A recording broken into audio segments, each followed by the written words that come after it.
How to add money to my account in Wise. Open the Wise app.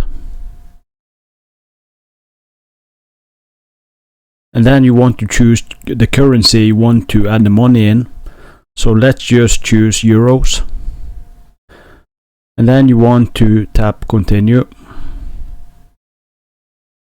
And then you want to choose the currency you want to use.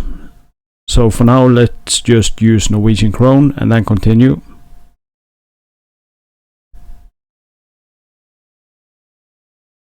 And from here you want to choose the payment method. So let's just choose credit card. And here you want to fill out the details and then tap pay. So this is how you add money to your account in Wise. I hope you found this video helpful. If you did, please leave a like, subscribe to the channel, and I will see you in the next video.